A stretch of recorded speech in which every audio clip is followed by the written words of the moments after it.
It's a show to honor the memory of Saint Kateri Tekakwitha. It's the most famous image of her. Okay.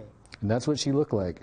This is the kind of clothing that people wore 350 years ago. Darren Bonaparte was excited to see rehearsals begin in Montreal last week. He studied the life of Saint Kateri and was asked by the composer to write that part of the production. My job was to write her story in her own words, as if she was the author, to be spoken by the actress.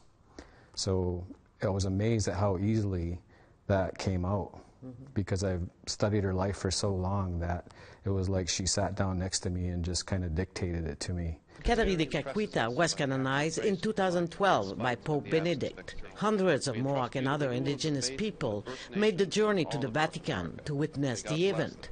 Celebration was also held in Ganawage at the church in her name. Kateri Tekakwitha is the first indigenous woman to become a saint. Composer Barbara Kroll says she felt honored to be asked by the McGill Chamber Orchestra to compose a piece on Kateri.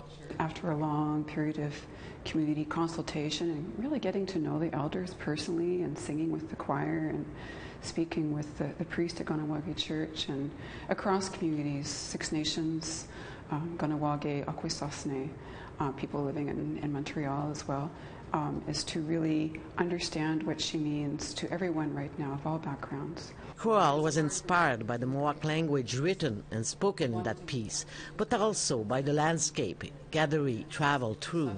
The piece is in 4 acts.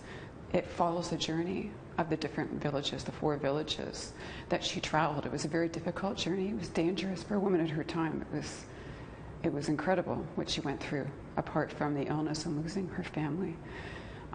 But it was really understanding the flow of the water, which is a woman-associated element. For Bonaparte, Kateri is a great role model for people today. We live in a world that women are taking their rightful place in society and in every aspect. They're regaining their voice, they're taking charge of the world, really.